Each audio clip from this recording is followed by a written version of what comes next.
홈에서 쿠웨이트를 상대로 기분 좋은 대승을 거뒀습니다. 이후 인터뷰에 나선 이강인은 소신과 앗을 중간에 걸친 발언으로 팬들의 설왕설래를 불렀습니다.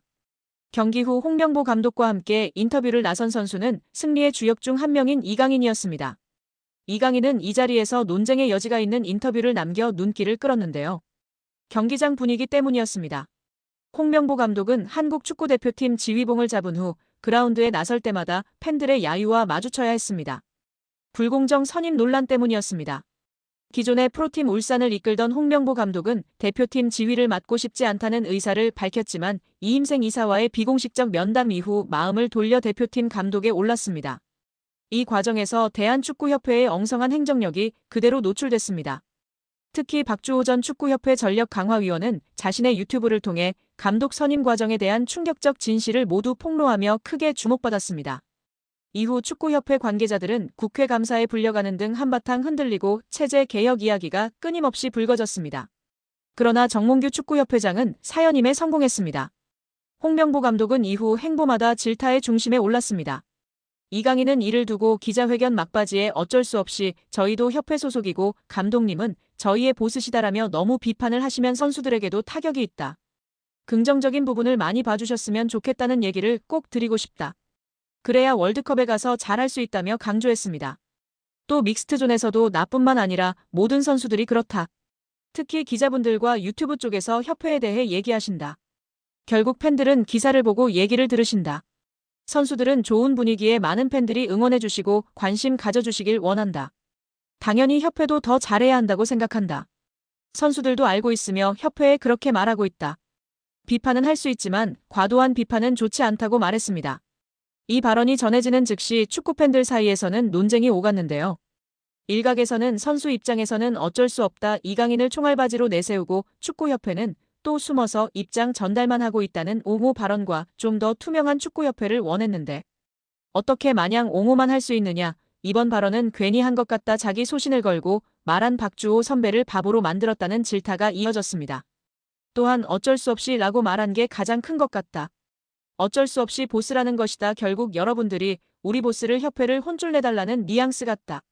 그렇지 않다면 우리는 어쩔 수 없이 따라야 하는 수동적인 존재라는 것을 이야기하는 것 같다는 의견도 있었습니다. 이와 별개로 현장 분위기가 지나치게 감독을 보이콧하는 분위기로 흘러 선수단에도 영향이 갈 수 있다는 의견이 뒤따랐습니다. 별개로 축구협회의 감독 선임 이후 해명 및 수습 과정을 살펴보면 리스크가 큰 발언임에는 틀림없는데요.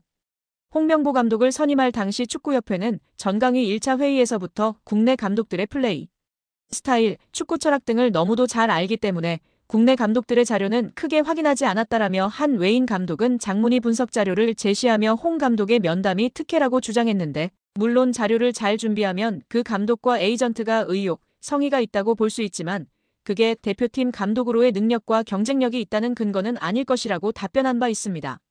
설상가상으로 축구협회는 한 나라의 대표팀을 이끄는 감독 후보군 모두에게 똑같은 질문을 요구하는 면담을 적용하는 것이 최선은 아니다라는 해명을 내놓기도 했습니다. 한 나라의 대표팀을 이끄는 감독을 뽑는 과정은 그 어떤 절차보다도 공평하고 모두에게 똑같고 일관적이어야 합니다. 또 박주호 전 위원의 폭로의 명예훼손이 아닌 비밀 유지 서약을 이유로 대며 법적 조처를 언급하던 축구협회입니다. 끝내는 이마저도 불발됐습니다. 문체부의 감사 이야기가 돌자 서둘러 해명문을 들고 왔지만 대중을 이해시키는데도 실패했습니다. 그럼에도 정몽규 협회장 체제는 이어지고 있으며 뚜렷하게 바뀐 부분은 현재로서는 없습니다. 해오던 사람이 계속해서 자리를 지키며 현상을 유지하고 있습니다. 협회 소속 선수 입장으로는 말맞다나 어쩔 수 없는 부분이나 외부 언론, 여론까지 이를 이해하고 넘어가기는 어려운 상황이라는 점을 좌시하지 말아야 할 것 같은데요. 우리 구독자 여러분들의 생각은 어떠신가요? 이강인이 크리스탈 팰리스와 연결됐습니다.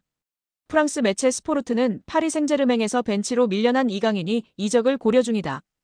이에 팰리스는 이강인 영입전에서 강하게 밀어붙이고 있다. 이미 경쟁 구단들보다 한 발 앞서 나가고 있다라고 보도했습니다. 어쩔 수 없이 팀을 떠나야만 한다. 당장 다가오는 2026 피파 북중미 월드컵을 위해서라도 출전 시간을 확보해야 하는데요. 다행히도 PSG는 이강인에게 미련이 없는 것 같습니다. 레퀴프는 이강인과 곤살로 하무스는 다음 시즌 팀 구상에서 제외된 것으로 보인다. 두 선수 모두 여름 이적 시장에서 새로운 구단을 찾을 수 있도록 허가를 받았다라고 전했습니다. 현재까지 가장 유력한 행선지는 이탈리아의 나폴리였습니다.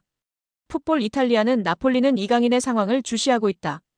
이는 흡이차 크바라츠헬리아가 PSG로 이적하면서 생긴 공백을 이강인으로 메우겠다는 의미다라고 설명했습니다. 칼치오 나폴리 24는 이강인의 연봉은 걸림돌이 될 수 있다. 그는 연봉 700만 유로 약 108억 원을 받고 있다. 하지만 나폴리는 일정 수준 이상의 연봉 지출도 검토 중이다. 이강인은 매우 기술적이고 유연한 공격 자원이다.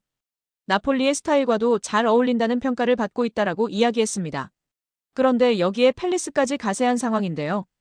스포르트는 팰리스는 PSG의 이강인에게 큰 투자를 할 준비가 되어 있다. 그는 여러 포지션을 소화할 수 있다. 이에 코칭 스태프의 관심을 끌고 있다. PSG가 요구하는 3천만 유로 약 468억 원을 지불할 의향이 있다라고 밝혔습니다. 영입에 매우 진지한데요. 매체는 이강인 영입 경쟁은 치열하다. 아스널, 맨체스터 유나이티드, 나폴리, 아틀레티코 마드리드 역시 이강인에게 관심을 보이고 있다. 하지만 팰리스는 출전 시간과 중요한 역할을 약속함으로써 경쟁 구단들과 차별화를 시도하고 있다라고 주장했습니다. 올리버 글라스너 감독과도 잘 맞을 것이라는 주장입니다. 런던 월드는 이강인은 단순한 공격 자원이 아니다. 윙어, 중앙 미드필더, 심지어 풀백 자리까지 소화할 수 있다. 이러한 전술적 유연함은 글라스너 감독의 전술 플랜의 안성맞춤이다. 그의 멀티성은 팰리스에 있어 큰 자산이 될 수 있다라고 내다봤습니다. 이강인의 인성이 재조명되고 있습니다. 두 차례 SNS 사과 이후 직접 태국전을 앞두고 선수들은 훈련하고 있는 배경 삼아 사과를 하기도 했던 이강인 선수인데요. 이제는 완전히 탁구 게이트가 막을 내렸고 축구에만 집중하고 있는 상황입니다.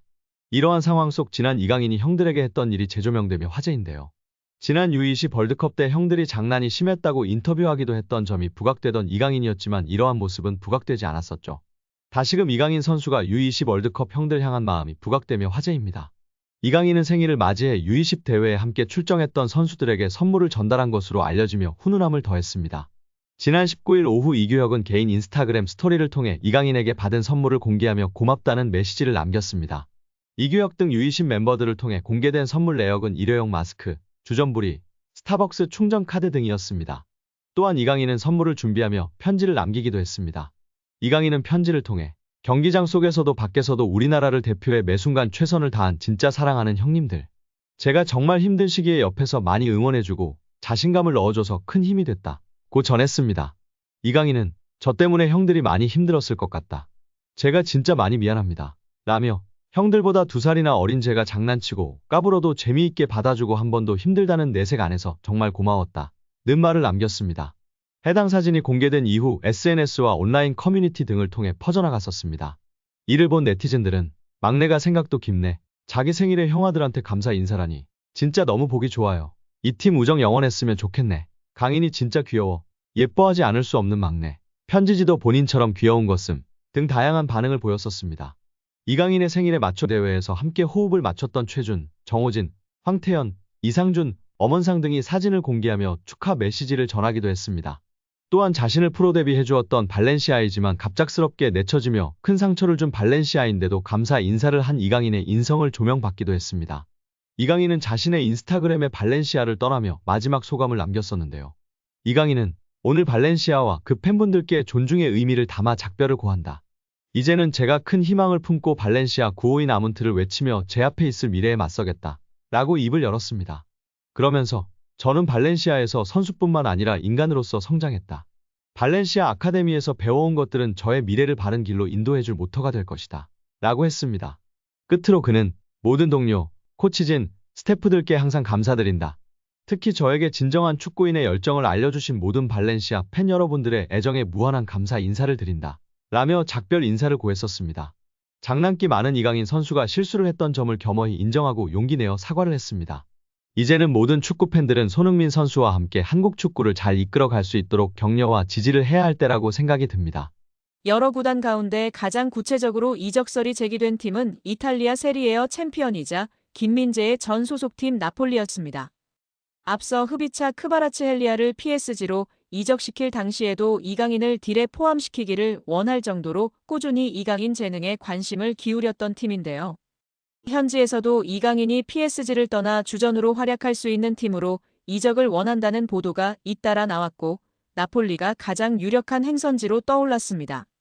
나폴리뿐만 아니라 수많은 이적설이 더해져 이강인의 이적은 기정사실처럼 보였습니다. 뜨거운 빅리그, 빅클럽들의 러브콜 속 이강인이 사실상 골라서 팀을 갈 수 있는 상황이 될 거라는 기대까지 커졌습니다. 그런데 커다란 걸림돌이 생겼는데요.